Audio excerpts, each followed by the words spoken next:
directement entrer dans la parole. L'heure est partie.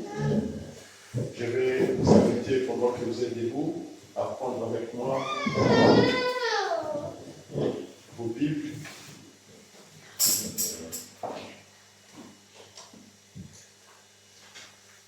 Je vais parler d'un message que j'ai intitulé « Se rendre à l'évidence ». Nous allons lire dans Genèse au chapitre 18. Genèse au chapitre 18. Genèse 18. L'Éternel lui apparut parmi les chênes de Mamré, comme il était assis à l'entrée de sa tente pendant la chaleur du jour. Il leva les yeux et regarda, et voici 3 hommes étaient debout près de lui. Quand il le vit, il courut au-devant d'eux, depuis l'entrée de sa tente, et se prosterna à terre. Et il dit, Seigneur, si j'ai trouvé grâce à tes yeux, n'efface-moi. Je te prie, loin de ton serviteur. Permettez qu'on apporte un peu d'eau pour vous laver les pieds, et reposez-vous sous cet arbre. J'irai prendre un morceau de pain pour fortifier votre cœur, après quoi vous continuerez votre route, car c'est pour cela que vous passiez près de votre serviteur. Ils répondirent, fais comme tu l'as dit. Abraham alla promptement dans sa tente vers Sarah et il lui dit, vide 3 mesures de fleurs de farine et pétris, et fais des gâteaux. Et Abraham courut à son troupeau, prit un veau tendre et bon et le donna à un serviteur qui s'est hâta de la prêter. Il prit encore de la crème et du lait avec les veaux qu'on avait à prêter et il les mit devant eux. Il s'étint lui-même à leur côté sous l'arbre et il mangeait. Alors il lui dit, où est Sarah, ta femme? Il répondit, elle est là dans la tente. L'un d'entre eux dit, je reviendrai vers toi à cette même époque, et voici Sarah, ta femme, aura un fils.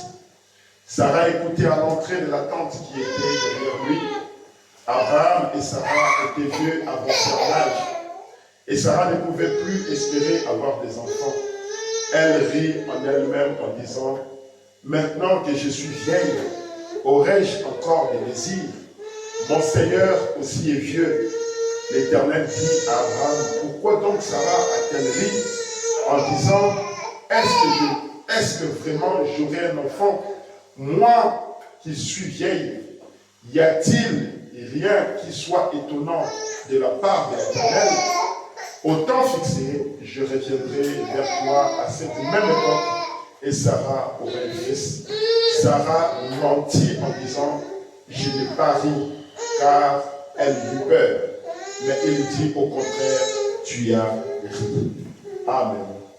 Vous pouvez vous asseoir. Donc, quand on lit la Bible, vous savez debout. D'accord?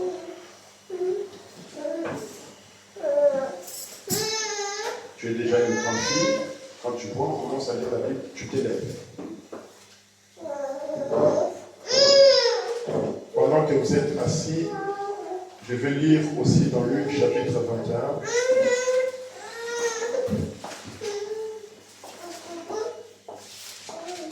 Luc chapitre 21 au verset 20. Lorsque vous verrez Jérusalem investie par des armées, sachez alors que sa désolation est proche.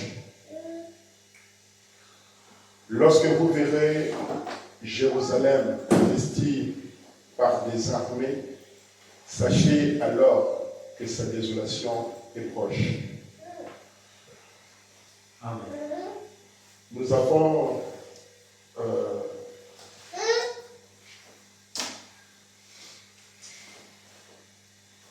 vu, ou nous voyons ici, dans cette écriture que je viens de lire, dans Luc 21, Jésus-Christ était on avait abordé Jésus-Christ sur ce qui était de la fin du monde. Alors Jésus va donner beaucoup des exemples. Si vous lisez le chapitre, vous verrez. Mais au verset 20, donc, verset 20 où je viens de lire, la Bible nous dit, lorsque vous verrez Jérusalem investie par des armées, sachez alors que sa désolation est proche. Alors au verset 21, la Bible dit, alors que ceux qui seront en Judée fuient dans les montagnes. Ceux qui seront en Judée, fuyez dans les montagnes. Lorsque vous allez voir Jérusalem être investie, fuyez dans les montagnes. Que ceux qui seront au milieu de Jérusalem en sortent, et que ceux qui seront dans les champs n'entrent pas dans la ville. Amen. Amen. C'est Jésus-Christ qui est en train de dire à ses disciples, aux gens qui le suivaient, qui l'écoutaient. Attention, lorsque vous allez voir Jérusalem être investie, lorsque vous allez voir un mouvement de soldats, maintenant, ne rigolez plus. N'allez plus dans tous les sens. Celui qui est à la montagne, qu'il puisse fuir. Celui qui est dans Jérusalem, qu'il ne sorte.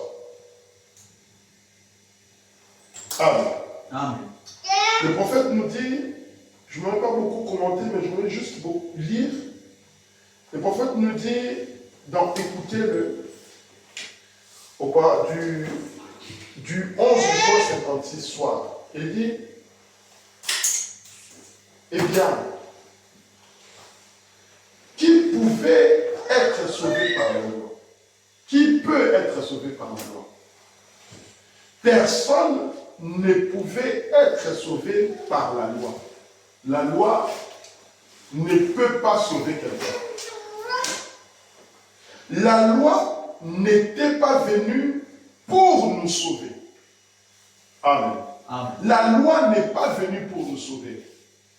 La loi était pour magnifier nos péchés. Donc, la loi est venue pour montrer nos péchés. Montrer que tu as commis une erreur. Montrer que tu as fait le contraire de ce que la parole dit. Ça, c'est ce que la loi est venue montrer. Est venue magnifier nos péchés pour nous les montrer. Quand la parole dit, tu ne voleras point. Cette loi-là, tu ne voleras point, est venue te montrer quand tu vas voler, pour venir montrer que tu y as volé. Mais ce n'est pas pour venir te sauver. Il continue, il dit, et écoutez, à vous croyants légalistes, j'aimerais vous poser une question. Il n'y a rien que vous puissiez faire pour vous sauver. Rien. Amen. Je ne peux pas faire quelque chose pour me sauver. Il n'y a rien que je puisse faire pour me sauver. Non, non. Écoutez, vous êtes sauvés par la grâce et par elle seule. Amen. Et vous n'avez rien à faire avec cela. Amen. Je ne peux pas me sauver. Vous ne pouvez pas vous sauver. Oh non, moi je prie 40 000 fois par jour. Moi je m'habille comme une véritable chrétienne. Moi je vais à la montagne adorer. C'est bien. Mais cela ne vous sauve pas. Vous êtes sauvés par la grâce de Dieu. Amen. Et vous n'avez rien à faire. La grâce, c'est immérité. Vous ne pouvez pas demander à ce que Dieu vous fasse grâce et Dieu puisse vous faire grâce si vous n'étiez pas dans son plan dès le commencement. Amen. Amen. Si vous demandez la grâce de Dieu, c'est qu'en vous, vous étiez déjà prédestiné à obtenir cette grâce-là. C'est pour cela qu'il y a quelque chose en vous. Comme le prophète dit, la profondeur appelle la profondeur. qui va attirer la grâce de Dieu vers vous. Mais de vous-même, vous ne pouvez rien faire. Écoutez, c'est Dieu qui vous a choisi en Christ avant la fondation du monde. Amen. C'est vrai. Il n'y a rien que vous puissiez faire pour le mériter. Amen. Imaginez-vous, Judas Iscariote, il va commettre la faute la plus grave de sa vie, d'aller vendre Jésus-Christ. Maintenant, il se rend compte que j'ai commis une grosse erreur. J'ai commis une grande bêtise. Au lieu d'aller implorer la grâce de Dieu, lui, il va aller se pendre. C'est tout ce qu'il savait faire et c'est tout ce qu'il pouvait faire. Mais tandis que Pierre, cet enfant est devant. Amenez, là, le chemin de tandis que Pierre, qui a aussi menti, qui a aussi renié Jésus-Christ. Pierre a renié Christ. Il était là, très orgueilleux. Moi, je ne peux pas te renier. Moi, je ne peux pas te renier. Jésus-Christ dit à Pierre, l'école ne va même pas chanter 3 fois. Retiens-moi très bien. 3 fois, tu vas me renier. Non! S'il faut que j'aille jusqu'à la croix avec toi, je mourrai avec toi. Mais quand l'épreuve est arrivée, il était celui qui a menti. Mais après s'être rendu compte, quand le coq a chanté, il s'est souvenu que Jésus lui avait dit ça. Alors lui, il va implorer miséricorde. Tandis que l'autre, en lui, il n'avait pas la possibilité d'implorer miséricorde. Parce qu'il n'était pas élu. Il n'était pas prédestiné. Il était de la sémence du serpent. Il n'y a rien que vous puissiez faire pour le mériter. Ainsi, gardez tous les commandements que vous voulez. Ça, c'est votre prophète qui dit. Ainsi, gardez tous les commandements que vous voulez. Adhérez à toutes les églises auxquelles vous voulez. Vous êtes néanmoins perdus. Amen. Vous pourriez connaître votre catéchisme. Dire, je vous salue Marie. Vous pourriez connaître le credo des apôtres. La doxologie. Vous pourriez connaître toute la doctrine de la Bible. Mais connaître la Bible, ce n'est pas la vie. Amen. Le prophète continue. Connaître les credos de l'Église, ce n'est pas la vie. Mais le connaître, lui, c'est la vie. Amen. Seulement le connaître. Donc, nous ne pouvons pas nous comporter comme les catholiques. Nous ne pouvons pas nous comporter comme les méthodistes. Nous ne pouvons pas nous comporter comme tous ces gens de l'Église qui restent simplement avec les Écritures, mais qui ne sont pas encore arrivés à rencontrer Jésus-Christ réellement. Aujourd'hui, nous, les gens du message, nous sommes devenus comme des catholiques. Nous allons prendre toutes les citations dans la tête, mais la vie ne se révèle pas. La vie ne se manifeste pas. La vie ne se suit pas. Nous sommes devenus comme des catholiques. Nous pouvons connaître toutes les citations. Mais il faut la grâce de Dieu. Et quand la grâce vient sur vous, cette grâce-là manifeste une vie en vous. Amen. Vous pourriez être baptisé de telle façon. Telle autre, telle façon, telle autre, ou asperger, ou avoir un déversement. Quoi que ça puisse être, vous êtes néanmoins perdu tant que vous ne le connaissez pas. Amen. Le connaître, c'est la vie. L'Église, dans sa condition, l'Église dans la condition, on a mis 3 points. Remarquez, ils étaient là. Et Pierre a dit, nous construirons un tabernacle ici pour Moïse. Vous vous souvenez quand Jésus s'est transfiguré. Pierre va regarder, il va voir Jésus-Christ qui devient, il lui change, il transfigure. Et Élie apparaît, Moïse apparaît. Maintenant, Pierre va dire, il est bien que nous puissions rester ici. Construisons un tabernacle pour Moïse, construisons un tabernacle pour Élie, construisons un tabernacle pour Christ. Mais la foi dit,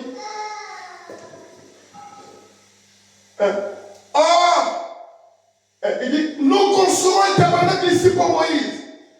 Or, Moïse représentait la loi. Or, la loi ne fait que vous mettre en prison. Est-ce que vous comprenez ça? Amen. Or, la loi ne fait que vous mettre en prison. Construisons un tabernacle pour Moïse. Moïse, c'était celui qui voulait avec la loi. Et on dit, oh, la loi ne fait que vous mettre en prison. La loi ne fait que vous condamner. La loi ne fait que magnifier. C'était les policiers qui venaient vous attraper par le bras et disaient, vous êtes coupable. Vous êtes passible d'une peine de mort. La loi n'a pas de grâce rédemptrice. La grâce est venue par Jésus-Christ. Amen. La grâce est venue par Jésus-Christ. Non pas par la loi. Je ne plaide pas pour la loi. Je ne voudrais pas avoir rien à faire avec la loi. Eh bien alors, Pierre a dit, je vais donc vous dire, nous bâtirons un autre tabernacle. Nous le bâtirons pour Élie. Qu'est-ce qu'Élie représentait? La justice de Dieu. Construisons un tabernacle pour Moïse. La loi. Condamnant les autres. Tu as péché. Tu as convoité. Tu as volé. Tu as fait ça. Non, construisons un tabernacle pour Élie. La justice. On dit, qui fait la justice? Qui fait passer au tribunal pour être jugé? Qui fait passer devant les juges? Et qui peut se tenir capable, qui est capable de se tenir devant la justice de Dieu? Et dire que moi je suis un homme. Je menais une bonne vie, une vie correcte. Je peux me tenir devant la justice de Dieu. Qui? On dit, frère, on dit, frère, pas moi. Amen. Frère Branham ne voudrait pas se tenir devant la justice de Dieu. Vous imaginez, frère Branham ne pas vouloir se tenir devant la justice de Dieu? Et qu'en est-il de toi et moi? On dit, qui fait la justice de Dieu? Frère, pas moi. Je veux la miséricorde, pas la justice. Nous sommes tous nés dans le péché, conçus dans l'iniquité, venus au monde en professant des mensonges. Nous sommes coupables sur toute la ligne. Amen. Tous coupables. Nés dans le péché. Nés de la souillure. Je ne voudrais pas me tenir devant la justice de Dieu. Je ne gagnerai pas du tout. Mais j'aimerais me tenir dans sa miséricorde. Qu'il m'accorde son pardon. Qu'il m'accorde sa paix. On dit, il n'y a personne parmi nous qui puisse racheter un autre. Il n'y a personne parmi nous qui puisse racheter un autre. Ne me dites pas, oh, tel pasteur. Non. Ça, c'est William Branham qui dit. Que nous soyons des archevêques. Que nous soyons des archevêques. Des papes. Quoi que nous puissions être, que nous soyons des prophètes,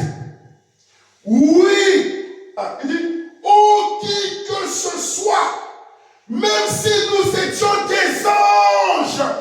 Oh, on dit, même si nous étions des anges, nous ne serions toujours pas dignes de nous racheter les uns les autres. Amen. Même un ange, même si nous étions des anges, nous ne serions toujours pas capables à se racheter les uns les autres. Certainement pas. Je ne veux pas la justice. Je ne réclame jamais la justice. Je veux la miséricorde. Oh Dieu, accorde-moi ta miséricorde. Je veux sa miséricorde. Je veux son pardon. Surtout dans l'âge dans lequel nous sommes. Je ne mérite surtout pas la justice de Dieu. Je ne mérite surtout pas la loi de Dieu. Parce que je n'y arriverai pas. Je n'arriverai pas. Alors maintenant, regardez mes frères. Puisque la grâce est venue par Jésus-Christ, nous avons lu ici, dans Genèse 18. Si vous remarquez dans Genèse 18, les anges qui sont venus, les anges sont venus pour libérer, pour rencontrer Abraham. Alors les anges viennent rencontrer Abraham. Dieu lui-même, le prophète nous dit que Dieu lui-même est descendu avec les deux autres anges. Ils sont allés vers Abraham. Et arrivés vers Abraham, ils ont mangé. Ils ont commencé à parler. Maintenant, à un moment donné, Abraham qui commence à intercéder pour son frère qui était à Sodome. Parce qu'Élohim lui-même lui avait révélé qu'il devait détruire Sodome et Gomorrhe.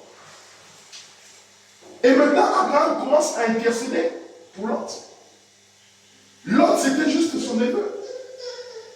Lot était parti à Sodome parce qu'il avait aimé Sodome. Lorsqu'il y a eu conflit entre les bergers d'Abraham et les bergers de Lot, Abraham a dit à son neveu, il n'est pas bien que nous puissions demeurer dans cette atmosphère. Toi, fais ton choix. Alors, il va faire son choix, il va dire, moi, je vais aller là-bas. Parce qu'il avait vu qu'à Sodome, c'était très joli, c'était trop belle. Il a admiré, il a aimé la ville. Et il est parti dans cette ville-là. Et maintenant, lorsqu'il est parti, il est devenu l'homme gouverneur de la ville. Mais son cœur tourmentait de voir le péché de la ville. Abraham, Lot s'est rendu en évidence qu'il y avait quelque chose qui ne marchait pas. Dans cette ville de péché, dans cette ville de mal, dans cette ville. Et le mal est arrivé jusqu'à Dieu. Dieu est descendu pour venir voir. Et quand Dieu descend pour venir voir, il va d'abord rencontrer son serviteur. Il rencontre son serviteur Abraham. Il mange, il parle, il discute. Après, Abraham va commencer à intercéder pour son frère. Mais avant cela, cet ange, Elohim, a discerné les pensées qui étaient dans Sarah. Il pouvait dire, Abraham, l'année prochaine, je te visiterai. Et Sarah, ta femme, aura un fils. Sarah qui était derrière la tente, elle va se mettre à rigoler. Elle va dire, je crois que ce monsieur-là, peut-être qu'il a beaucoup mangé et commence à dire n'importe quoi. Moi, à mon âge ici, je suis trop vieille comme ça. Et mon Seigneur Abraham aussi est vieux. Nous allons encore avoir des enfants. Et cet ange-là va demander à Robert, pourquoi Sarah, ta femme, a-t-elle ri? Comment cet ange pouvait savoir que Sarah à l'intérieur de la tente, on lui dit, elle a juste fait un petit geste. Elle a souri à l'intérieur. Mais cet ange était capable de discerner les pensées de Sarah. Pour dire que Sarah a ri.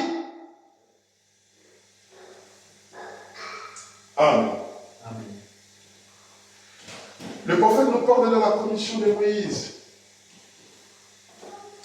Il dit une chose, il dit, c'est Dieu qui envoie un esprit. C'est Dieu qui envoie un esprit qui est à son service.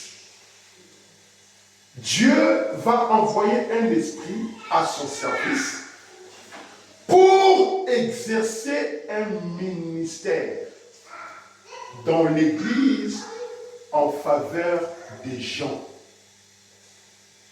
Dieu très haut, le Créateur, il va envoyer un esprit. Cet esprit-là, c'est ça le ministère.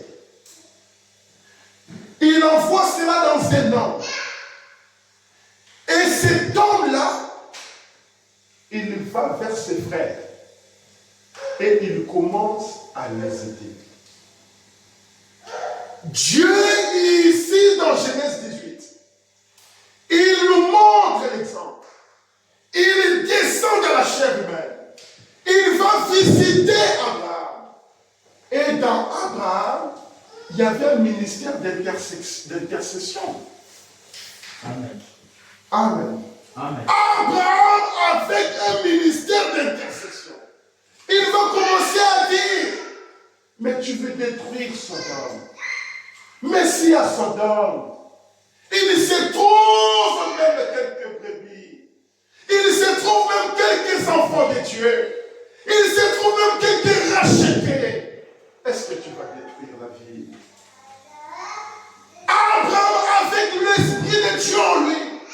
Abraham avec l'esprit, le ministère commence à intercéder pour son frère.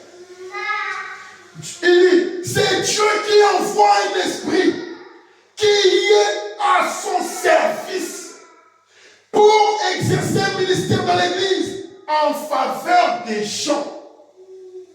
Aucune chair ne peut se glorifier devant Dieu. Si quelqu'un pouvait se glorifier, ça devrait être Jésus. Amen. Mais aujourd'hui, frères et sœurs, comment nous pouvons nous glorifier lorsque tu prêches la parole? Est-ce que c'est toi qui prêches? Ou est-ce que c'est l'Esprit de Dieu qui a été envoyé pour exercer un ministère afin de pouvoir aider les gens à venir vers Christ? Je me pose toujours la question, pourquoi les gens se glorifient en prêchant la parole? Surtout les jeunes ministres. Je me demande pourquoi. Les gens rentrent dans les slogans. Les gens rentrent dans les débats. Dans des choses inutiles. Alors que les gens meurent.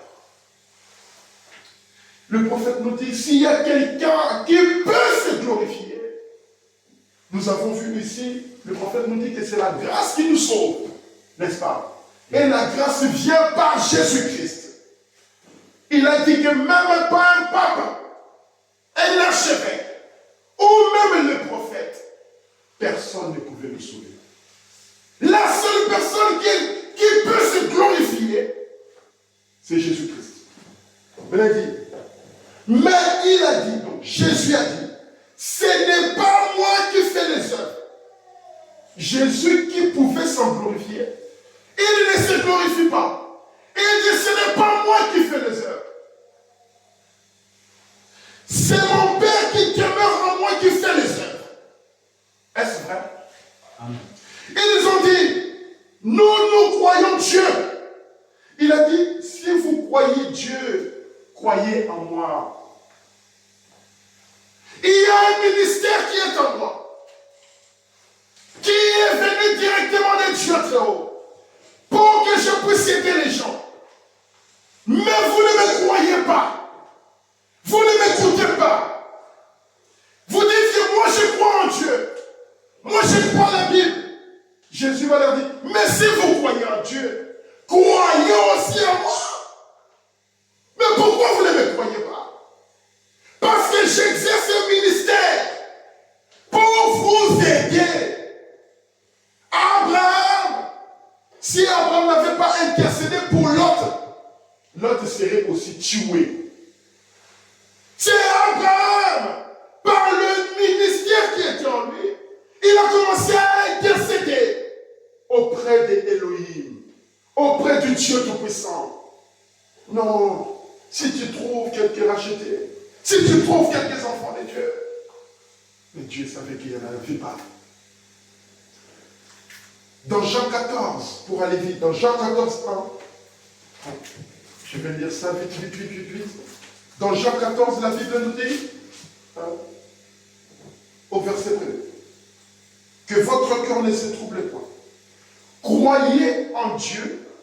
Et Jésus, qu'est-ce qu'il est en train de parler? Que votre cœur ne se trouble point. Croyez en Dieu et croyez en moi.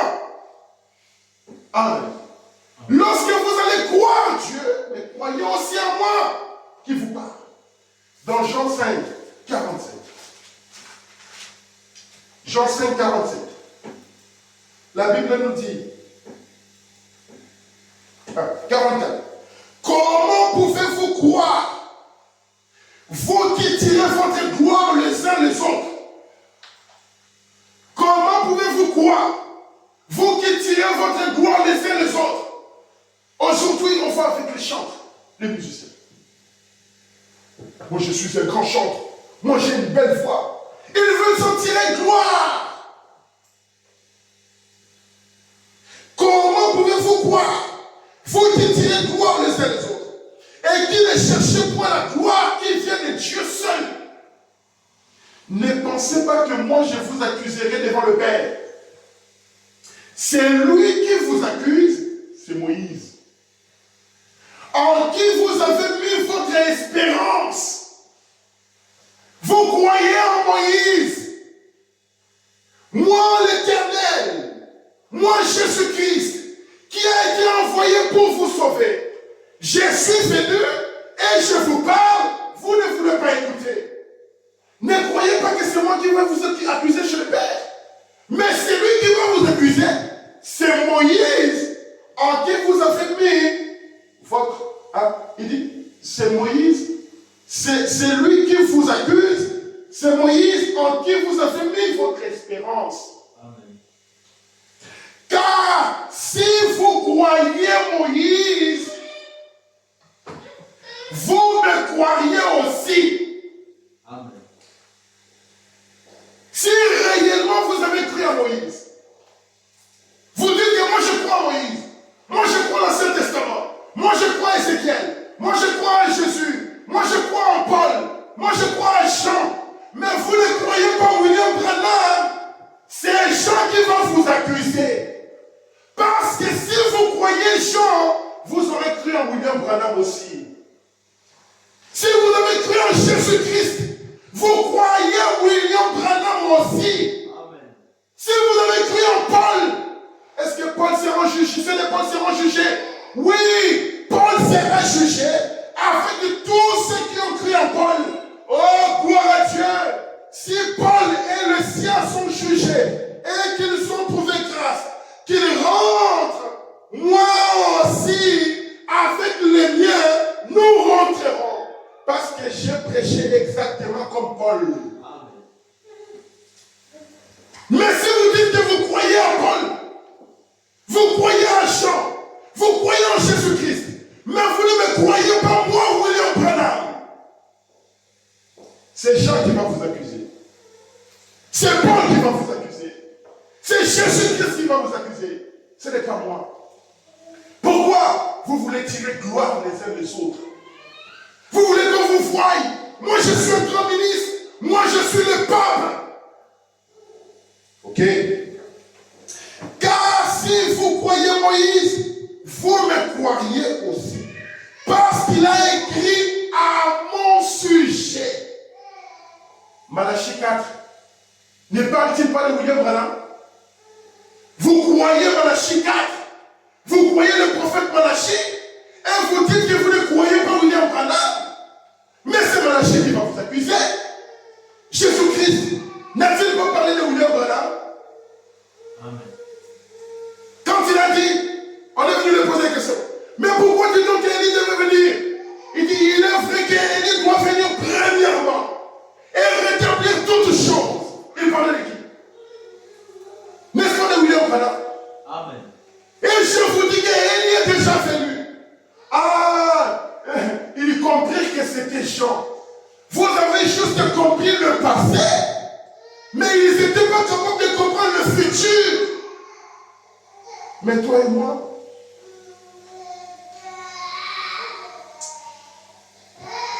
vous parlez des gens. Jean, moi je crois à Jean. Moi je crois à Jean. C'est vrai, Jean a vu Elohim. Ok? Mais Jean parlait de William Branham.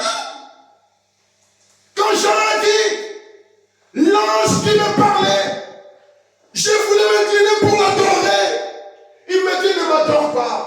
Je suis l'un de tes collègues. Je suis l'un de tes serviteurs. Je suis un prophète. Il ne parlait pas de William Branham. Amen. Maintenant, quand l'ange est venu vers votre serviteur, là c'est Frère qui dit, dans la commission de Moïse, l'explication de 2 signes du 10 janvier 50. Il dit, le prophète nous dit au paragraphe 23, un peu plus bas. Il dit, maintenant quand l'ange est venu vers votre serviteur, ici présent, il a dit, si tu amènes les gens à te croire, Amen. maintenant, voilà la chose difficile. Si tu amènes les gens à te croire, combien croient Dieu? Il faut me poser la question. Combien croient Dieu? Vous tous, n'est-ce pas? Vous croyez Christ? Vous croyez le Saint-Esprit? Maintenant, ce n'est pas ça le problème ce soir. Tandis, ce n'est pas ça le problème ce soir. Croire en Dieu, tout le monde croit. Croire au Saint-Esprit, tout le monde croit. Mais ce n'est pas ça le problème ce soir. Ce n'est pas ça le problème aujourd'hui. Je suis content que vous fassiez cela. Je suis content que vous croyez en Dieu. Je suis content que vous croyez au Saint-Esprit. Je suis content que vous croyez en Moïse et aux autres. Mais ce n'est pas ça le problème ce soir. Cela fait de vous un chrétien. Si vous croyez, ça fait de vous un chrétien. Amen. Mais ce n'est pas ce que j'essaye de vous faire comprendre maintenant. Vous croyez en Jésus-Christ, c'est bien. Vous croyez en Élie, c'est bien. Vous croyez en David, c'est bien. Vous croyez à Jean et aux autres, c'est bien. Mais ce n'est pas ce que j'essaie de vous faire comprendre aujourd'hui, maintenant.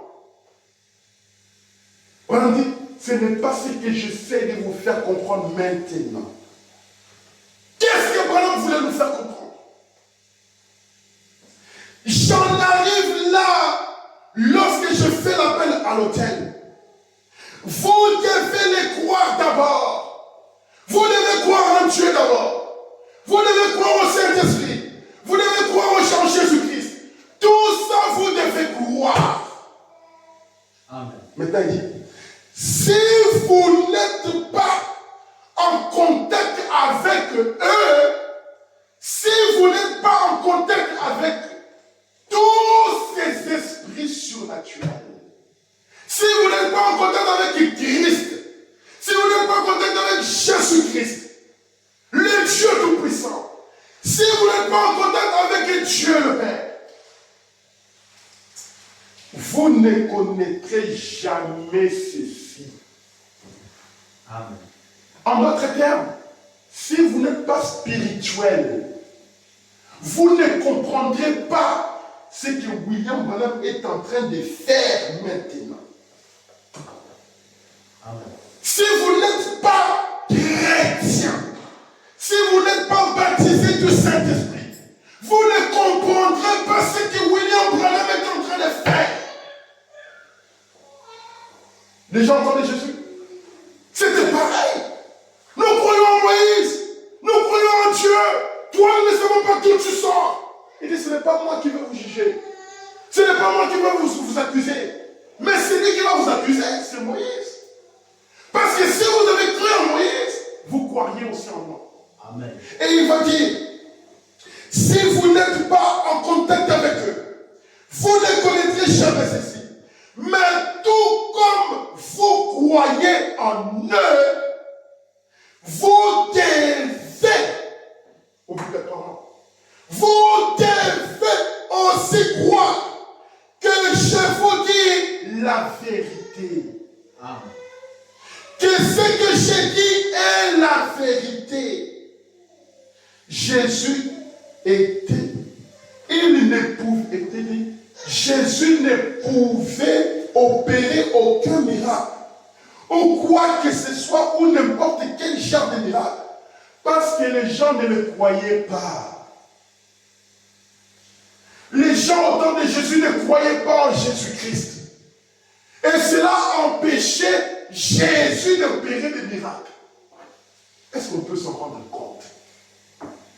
Jésus n'est pas capable d'opérer un miracle à cause des gens qui ne croyaient pas en lui.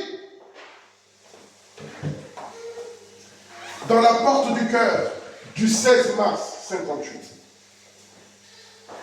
si Dieu laisse l'Amérique, je vais aller vite, si Dieu laisse l'Amérique s'en tirer avec cette bande d'hypocrites, des pécheurs d'incrédules qui fréquentent l'église, est-ce que vous saisissez? Si Dieu laisse les bandes d'hypocrites, les Américains, des pécheurs, des incrédules qui fréquentent l'église, ils partent à l'église, les gens vont à l'église, mais incrédules, pécheurs. Paul nous dit, si Dieu laisse l'Amérique s'en tirer avec cette bande d'hypocrites, des pécheurs incrédules qui fréquentent l'église, il aura à ressusciter Sodome et Gomorrhe et à s'excuser auprès d'elle pour les avoir fait tomber. Pour être injuste, c'est vrai, même si les anges les avaient frappés d'aveuglement, vous savez, quand les anges sont allés vers Lot, ils sont entrés dans la maison de Lot. Les hommes de Sodome et Gomorrhe sont venus. Les ours sont aveugles. Dans Genèse 18. Vous allez voir que le prophète nous dit, même si les anges les avaient frappés d'aveuglement, ils étaient dans les ténèbres, Amen, cherchant à tâtons un esprit perverti. Amen. Ils ont été frappés d'aveuglement parce qu'ils étaient déjà pervertis, parce qu'ils étaient dans l'obscurité. Et on les frappe d'aveuglement. Ils ne savaient pas ce qu'ils faisaient. Ils ne savaient pas où ils allaient. Et ce soir, l'Amérique est dans la même condition. Il ne reste que le feu. Amen. Quelle année? 1958. 1958, les amis. Moi, je dis toujours aux gens, alors regardez les vidéos et les films des années 1958. Vous voyez comment les femmes s'habillaient à cette époque-là. Et maintenant, comparons avec la manière dont les femmes s'habillent aujourd'hui. De 58 à 2025. Mais à cette époque-là, il faut nous dire un esprit perverti. Donc il compare l'Amérique à Sodome.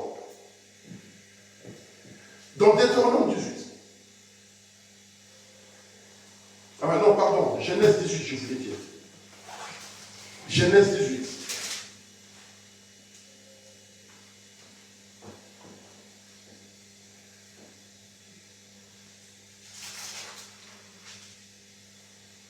Non, lisons Genèse 19.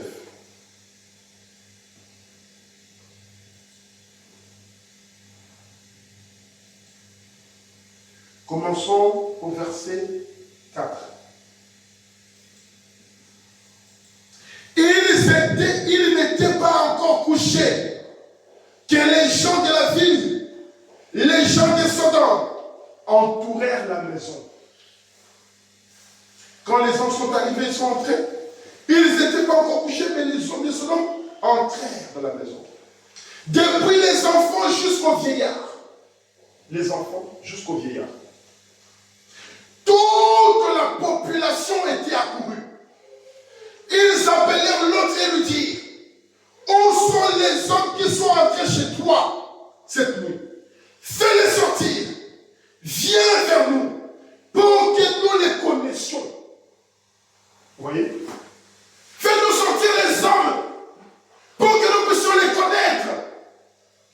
Maintenant, Lot sortit vers eux à l'entrée de la maison Et ferma la porte derrière lui et dit, et il dit, mes frères, et il appelait les gens de Sodome et Gomorrhe ses frères. Mes frères, je vous prie, ne faites pas le mal. ne faites pas le mal. L'autre avec l'esprit D'intercession. il sera à l'évidence que ces gens ici, ce sont des anges. Mais ceux-ci, ce sont des sodomites, des homosexuels. Ne faites pas le mal. Vous êtes toujours là pour faire le mal. Voici, j'ai ici deux filles qui n'ont point connu d'homme. Je vous les amènerai dehors et vous leur ferez ce qu'il vous plaira. Prenez les filles. Sortez avec les filles. Faites ce que vous voulez avec elles.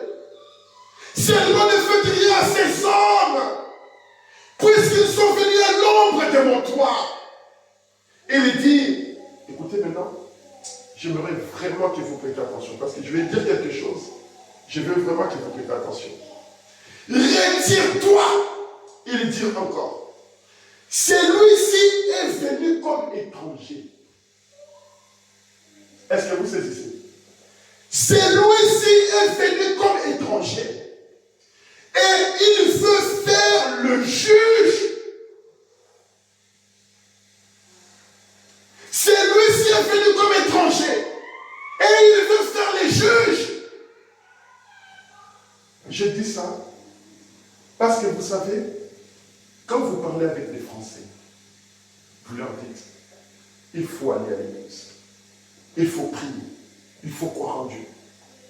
Il vous dit, moi je ne crois pas à ces choses-là. Et ils vont vous dire de manière subtile, et j'ai déjà entendu ça, quelqu'un dire clairement, un de mes collègues, il dit, ces gens ce sont des étrangers et ils viennent ici pour nous imposer leur manière de faire. Ils veulent nous montrer comment vivre. Ici c'est la France. Vous devez vous adapter. Vous devez vous intégrer. Je ne sais pas si vous avez déjà entendu cela. Oui. Puisque tu es l'étranger, ce n'est pas toi qui vas venir mettre la loi ici. Ce n'est pas toi qui vas me dire comment vivre. Mais plutôt c'est toi qui dois t'intégrer. Et l'intégration veut dire quoi? C'est prostituer. Je peux sortir avec un homme. Je peux sortir avec une femme. L'homosexualité. Vous ne pouvez pas parler contre l'homosexualité dans ce pays. On va vous tuer. On va vous mettre en prison. Vous pouvez recevoir une balle et mourir. Et voilà ce que les gens leur ont dit. Celui-ci est venu comme étranger. Et il veut faire le juge. Eh bien, nous te ferons pire Jusqu'à eux. Vous voyez l'esprit de Sodome? Tu vas voir. Nous allons te montrer. Nous irons jusqu'à eux. Et pressant l'autre avec violence. Parce qu'il était un étranger. Le pressant avec violence. Ils s'avancèrent pour briser la porte. Les hommes étendirent la main, firent rentrer Lot vers eux dans la maison, et fermèrent la porte. Et ils frappèrent d'aveuglement les gens qui étaient à l'entrée de la maison. L'esprit sodomite, ici dans ces pays, dans ces mondes. Vous savez, le prophète nous dit, il ne reste que le feu. Toutes les conditions sont requises, sont réunies pour que ce monde soit brûlé. Alors maintenant, nous devons nous rendre à l'évidence. Qu'est-ce que je dois faire? Qu'est-ce que je suis censé faire? Qu'est-ce que je dois faire maintenant? J'aimerais que vous remarquiez que c'était le message de cet ange qui était venu et avait cherché à les faire sortir de là. J'aimerais vous donner juste un peu en marge maintenant, quelques minutes, juste quelques minutes. Quand l'ange est venu chez Abraham, Sarah était derrière la tente. Combien savent cela? Et l'ange avait les dos tournés à la tente. Combien savent cela? C'est la Bible qui le dit. Et l'ange qui était Christ, l'ange était Christ. Nous savons que c'était Christ. Est-ce que vous croyez que l'ange qui a visité Abraham, c'était Christ? Amen. Comme on me dit, c'était Christ. Il l'a appelé Elohim, ce qui veut dire le Dieu Tout-Puissant, dans une forme humaine. Amen. Dieu Tout-Puissant, dans une forme humaine. Il s'était né là. Alors, il regardait Abraham. Il a dit, à cette même époque, je vais te visiter. Et Sarah, derrière, dans la tente, a fait un illustre. Il a juste fait, peut-être quelque chose comme ça. Pendant illustre. Elle a ri. Derrière son dos. Il a dit, l'ange a dit, pourquoi Sarah a-t-elle ri? Qu'était-ce?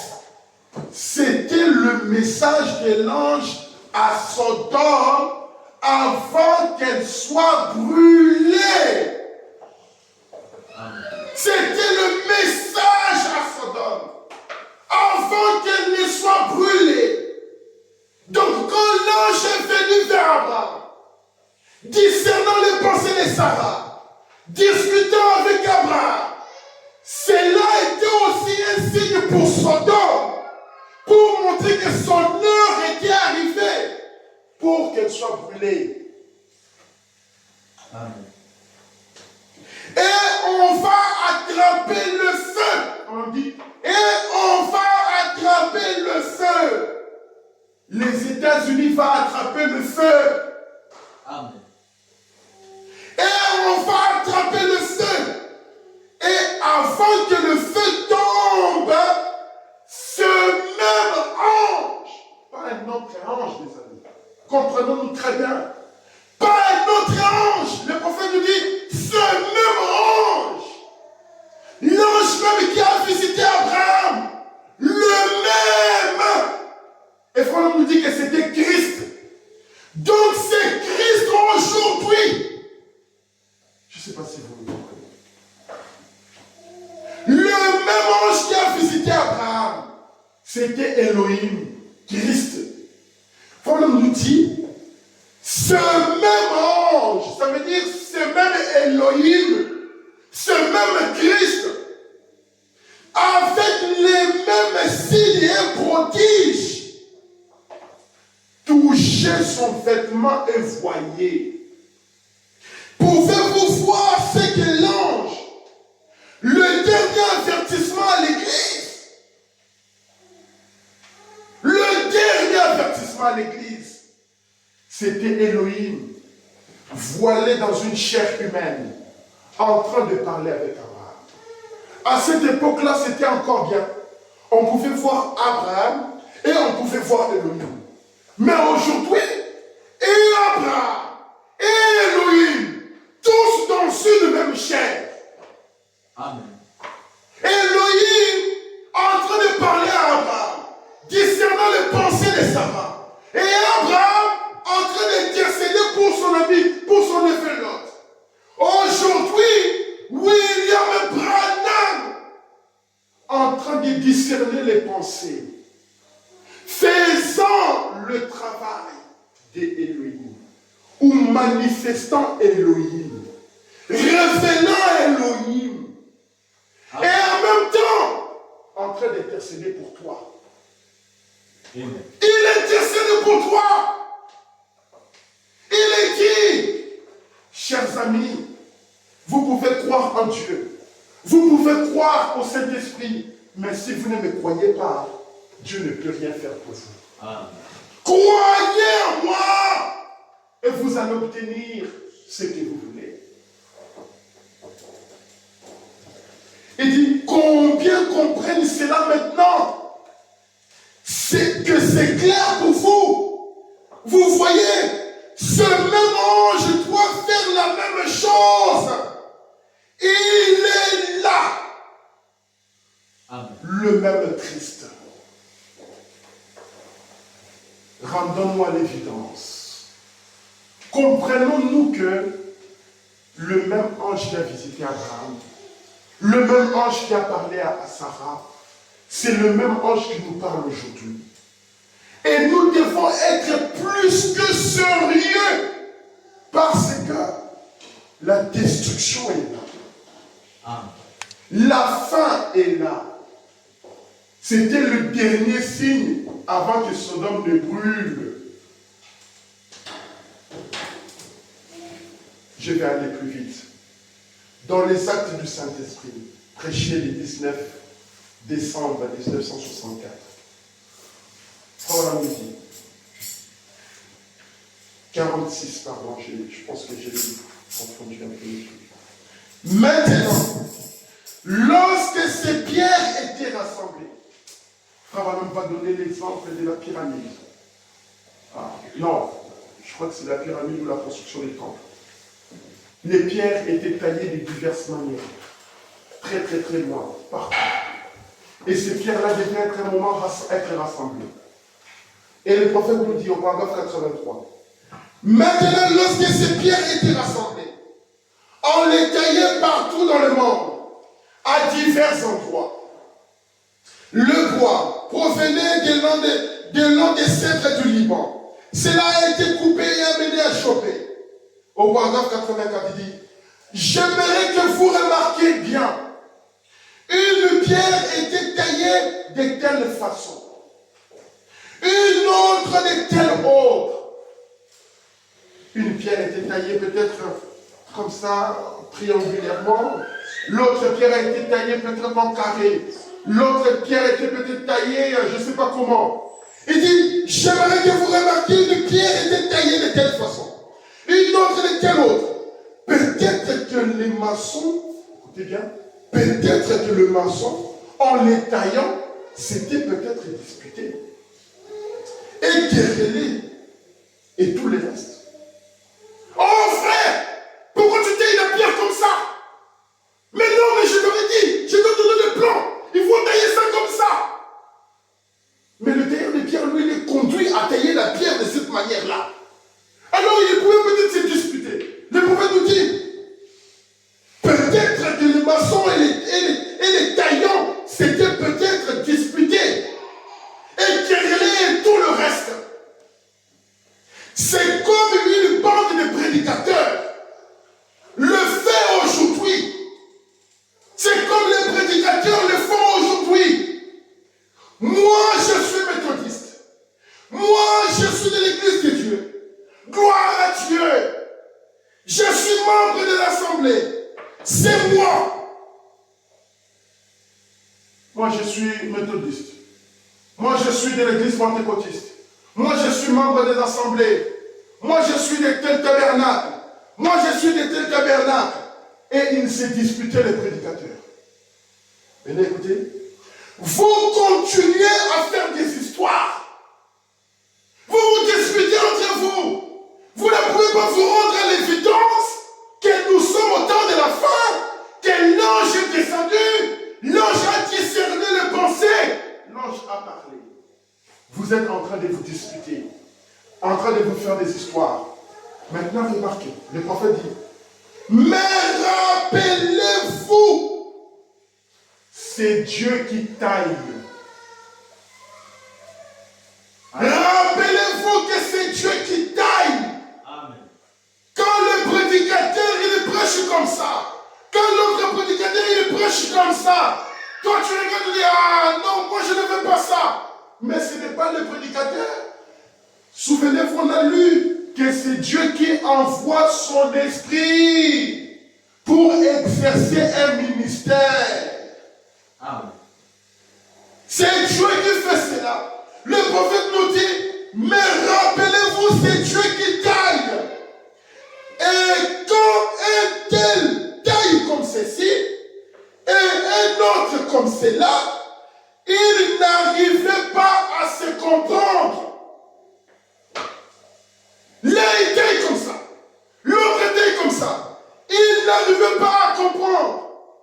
Mais quand on s'est mis à rassembler cela, tout était au sol. On a placé cela bloc sur bloc. Sur bloc. Et on n'avait plus à tailler cela. Malgré les disputes des prédicateurs, malgré les querelles des hommes de Dieu, les tailleurs de pierres, mais maintenant à la fin, on va prendre les pierres qu'on a taillées, on va poser sur terre, on commence à mettre bloc sur bloc, bloc sur bloc, et on ne pouvait plus tailler cela. Pour dire que ce n'est pas les hommes qui font, c'est Dieu qui taille. Amen. C'est Dieu qui travaille. Remarquez, le prophète nous dit maintenant, paragraphe 87. Je pense que l'un de ces glorieux jours, quand cette confédération unie des églises se rassemblera, et que le nouveau pape sortira des États-Unis, Amen. et qu'il sera placé là, selon la prophétie. Est-ce qu'on saisit, mes amis? Amen. Est-ce qu'on comprend ça?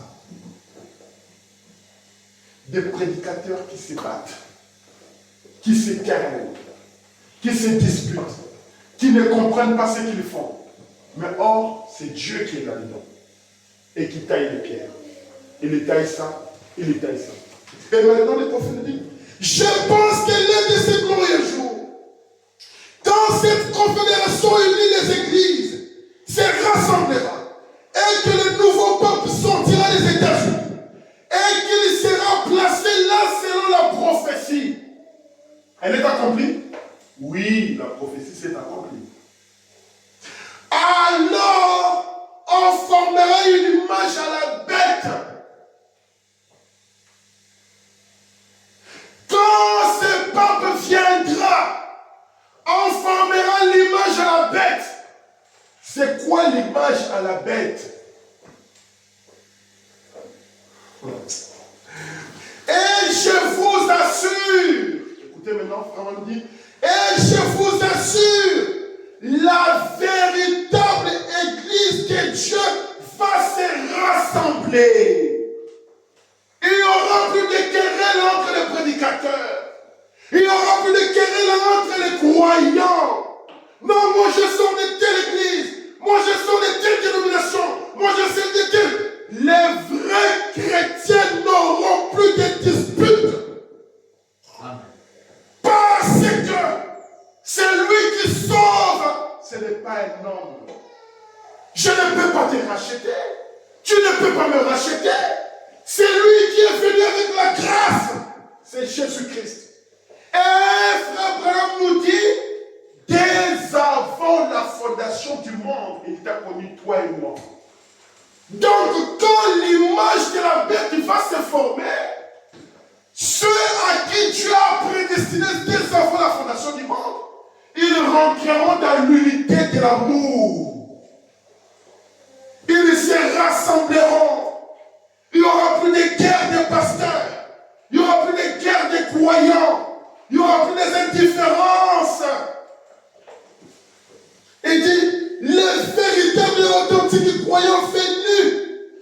chefs méthodistes, les baptistes, les presbytériens, les pentecôtistes, les nazaréens, les pèlerins de la sainteté, ou n'importe quoi, se rassembleront et ils seront cimentés par l'amour de Dieu. Amen. Amen. Amen. Ils vont se rassembler. Ça ne sera plus non, frère. Moi, je ne crois pas à ça. Moi, je ne crois pas à ça. Non, c'est pas ça l'importance. Le plus important, c'est l'amour de Dieu qui sera en toi. L'amour de Dieu qui sera à ma soeur. L'amour de Dieu qui sera à moi. C'est ça qui va nous rassembler. Amen. Et ce n'est pas un homme qui va le faire. De la même manière que nous étions là en train de marcher, observant les Écritures, nous avons vu un monsieur qui descend, boum, pas américain. Mais c'est ce que Branham avait dit. Il vient d'où? Comment il est arrivé là? De la même manière que Dieu a accompli cela, de la même manière que Dieu mettrait dans ton cœur, de la même manière Dieu mettrait dans mon cœur beaucoup d'amour pour que les véritables croyants s'unissent.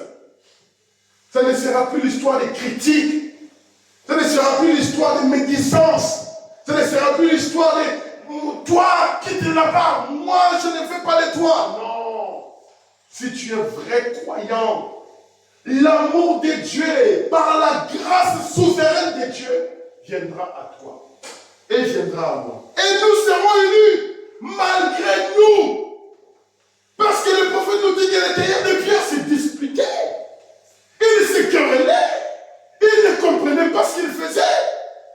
Mais au moment de mettre bloc sur bloc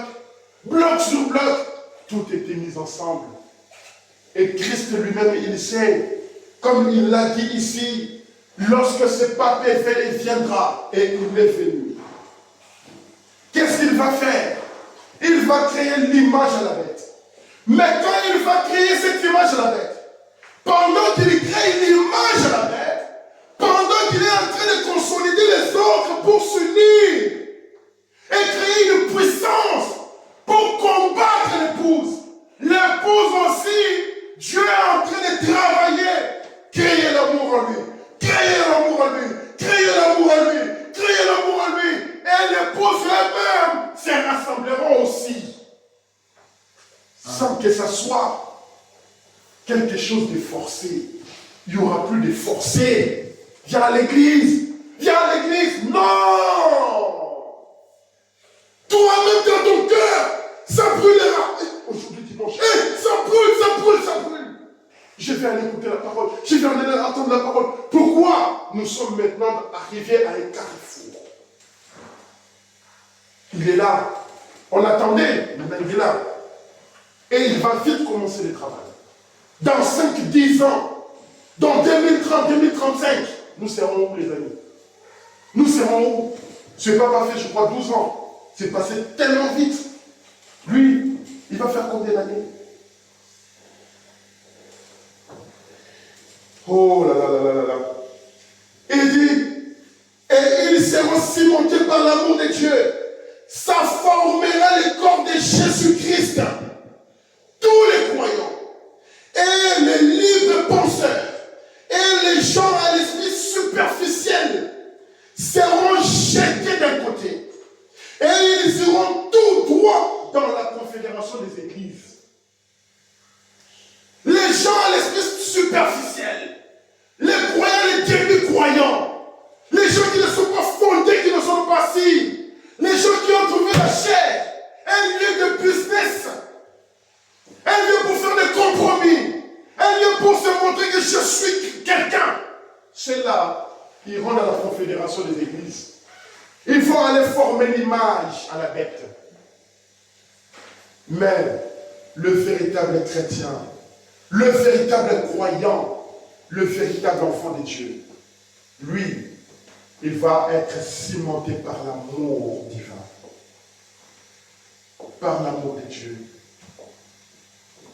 Et l'autre jour, je lisais que même les assemblées de Dieu sont entrées dans la confédération des églises. Vous voyez, c'était déjà commencé à l'époque du prophète. Il dit, oh là là, ils doivent, écoutez maintenant, il dit, ils doivent renier leur doctrine évangélique. Pour faire cela, pour entrer dans la confédération des églises, tu dois d'abord renier ta propre doctrine. Tu dois renier la parole. Tu dois renier le message pour entrer dans cela. C'est vrai. Et tous leurs signes et prodiges de la Pentecôte, leur principe, ils doivent régner cela pour entrer dans la confédération des églises.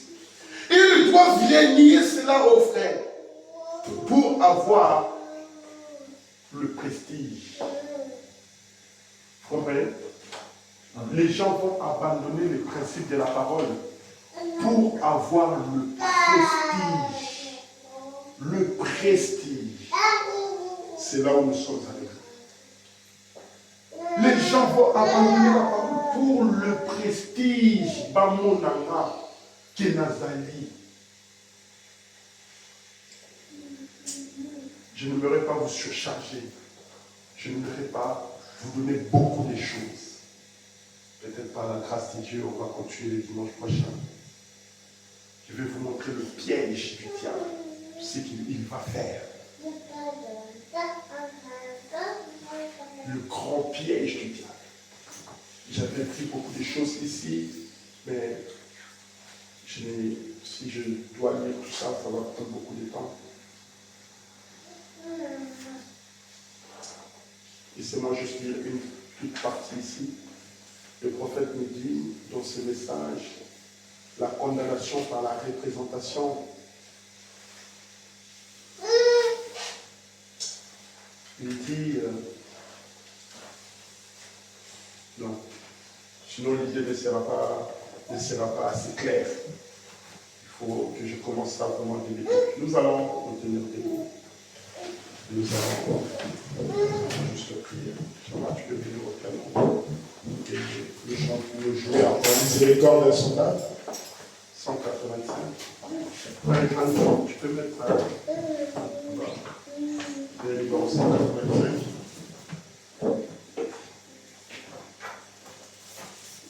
Miséricorde insondable.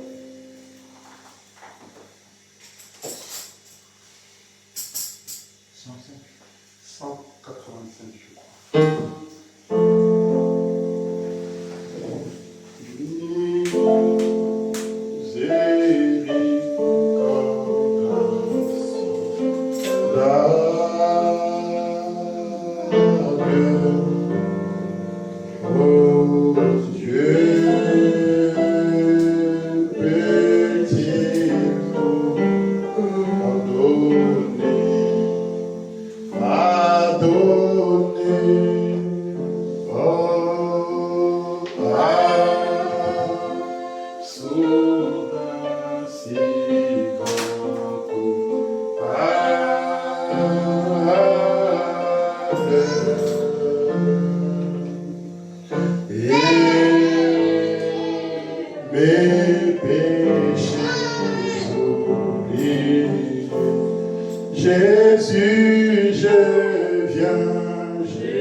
J'ai loin de sa face.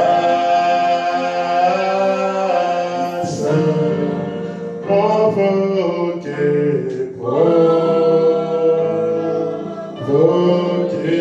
son secours.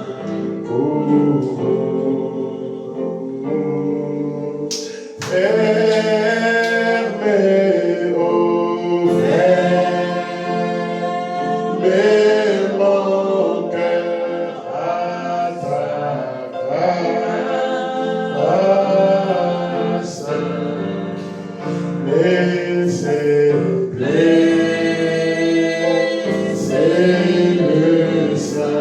Saint-Devant. Jésus, je viens. Jésus, je viens. Jésus, je viens. Je viens à toi. Je viens à toi. Tel que je suis, tel que je suis, je viens à toi. Ah, Jésus, je viens. Mon Dieu, je viens à moi, je viens à toi, tel que je suis, mon roi prend. Vous allez élever la main et je veux prier pendant que Chama va continuer à jouer de la musique. Bien-aimé Père Céleste,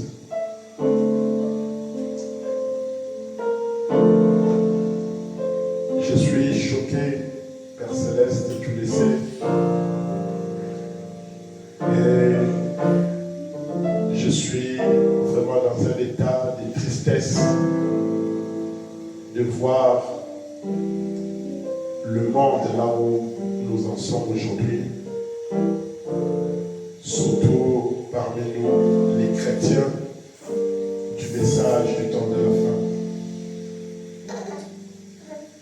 Bien-aimé Père Céleste, notre roi, ta parole nous dit qu'il a été envoyé vers le sien, mais le sien ne l'a pas reçu.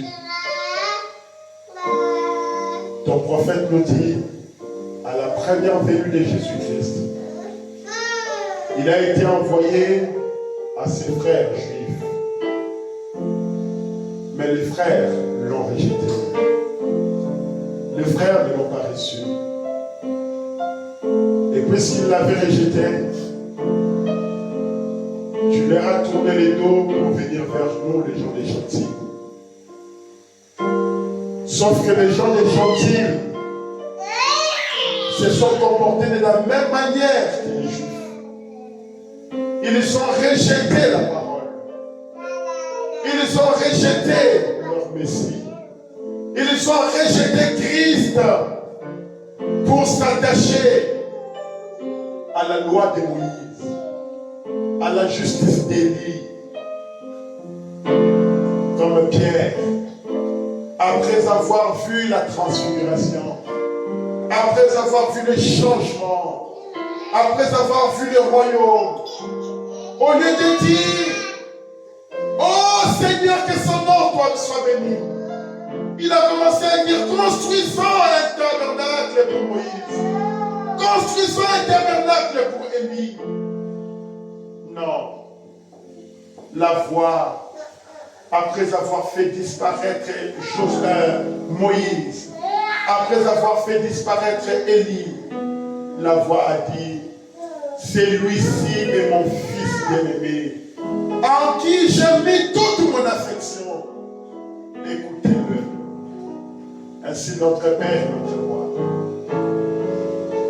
toi notre Sauveur, toi notre Seigneur, tu nous as parlé en ces temps de la fin. Ce n'est pas un homme qui nous a parlé, mais c'est Elohim lui-même qui nous a parlé, qui a visité Abraham, qui a parlé avec Abraham, qui a mangé mangé avec Abraham, mais qui a discerné les pensées de Sarah.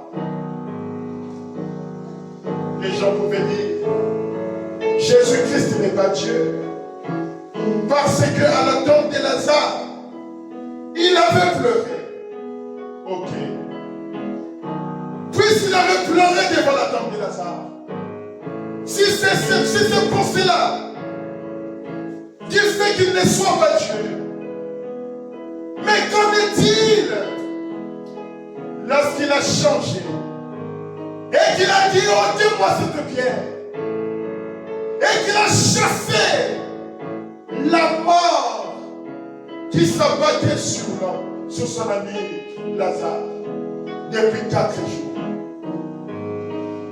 Si cela n'était pas Dieu, alors dites-moi qui pouvait faire cela? Seigneur notre roi, en ces temps de la fin, les gens regardent et disent, William Branham, c'est un homme. Ce n'est qu'un homme. Mais ce n'était pas seulement un homme, mais c'était Christ aussi qui nous a parlé aujourd'hui. C'est quoi le Fils de l'homme? Frère Branham, dis-nous, c'est quoi le Fils de l'homme? Est-ce que c'est l'homme charnel ou c'est la colonne de feu? Le Fils de l'homme, c'est lorsque la colonne de feu et l'homme subissent. C'est ça le Fils de l'homme. Ainsi Dieu notre Père, nous ne pouvons pas adorer le prophète, nous ne pouvons pas adorer le pape, nous ne pouvons pas adorer l'archevêque, nous ne pouvons pas adorer un pasteur, nous ne pouvons pas adorer les stars de football, nous ne pouvons pas adorer tous ces films sexistes de la pornographie. Nous ne pouvons pas adorer toutes ces choses-là, mais nous pouvons adorer Jésus-Christ. Et nous devons adorer Jésus-Christ, le roi des rois, le Seigneur des seigneurs, le Dieu tout-puissant, le rocher des âges, le Père éternel, le Dieu de gloire. C'est toi que nous aimons, c'est toi que nous voulons adorer. Et Père Céleste, notre roi, après avoir parlé un tout petit peu à mes frères et mes sœurs, je me suis posé la question. Le prophète a parlé de cette chose plusieurs années avant même la naissance de ce pape, qui est venu aujourd'hui.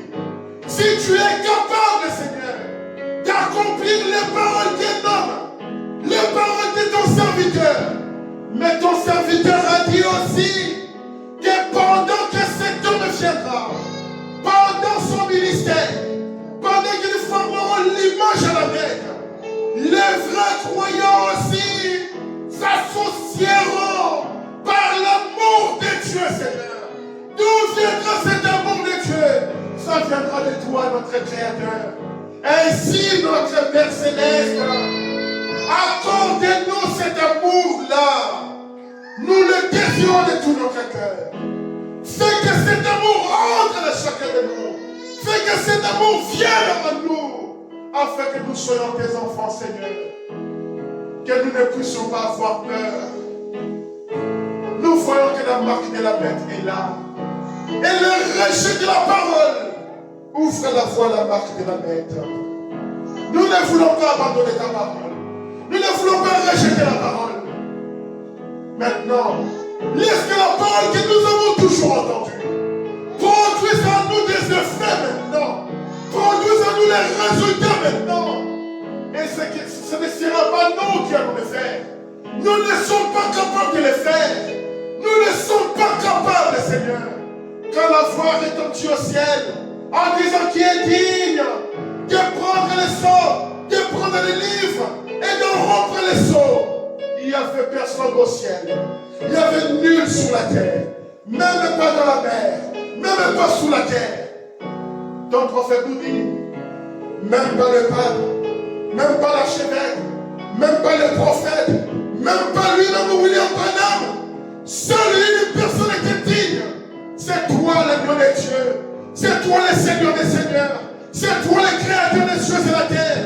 Maintenant, si tu as été trouvé digne, et si nos noms ont été inscrits dans le livre de vie de l'agneau, avant que tu viennes avec nous faire frères, crée en nous l'amour nécessaire pour que nous soyons unis entre nous, Seigneur.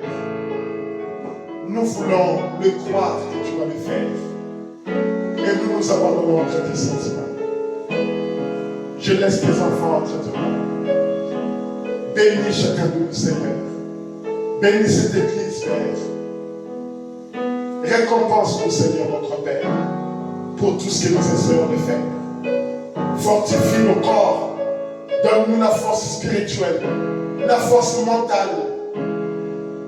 Enlève la saleté de la vie. C'est toi qui le feras. Sauve-nous par ta grâce. Sois miséricordieux envers nous. Sois patient envers nous. Aide-nous, Seigneur Jésus-Christ. J'ai ainsi prié et demandé. Rentre avec nous, Seigneur. Souviens-toi de ta fille qui est malade. Souviens-toi de tes enfants, oh Dieu, qui sont fait condamner, qui ont abandonné la parole, qui se sont fragilisés par tout ce qui est de ce monde, le prestige, la joie du monde, la distraction du monde, les jeux de ce monde, les sports, la politique, toutes ces choses qui fragilisent notre être intérieur. Aide-nous, Seigneur Dieu, notre Père, à nous dépasser, à nous surpasser. Ne nous laisse pas être emprisonnés par tout ce qui est de ce diable.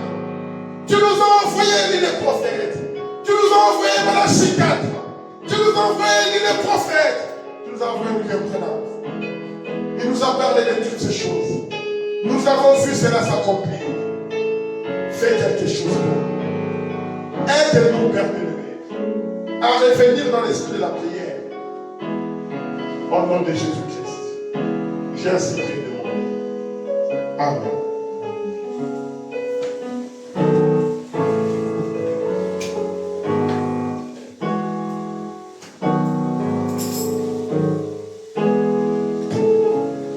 Nous avons terminé pour aujourd'hui. Que le Seigneur vous bénisse.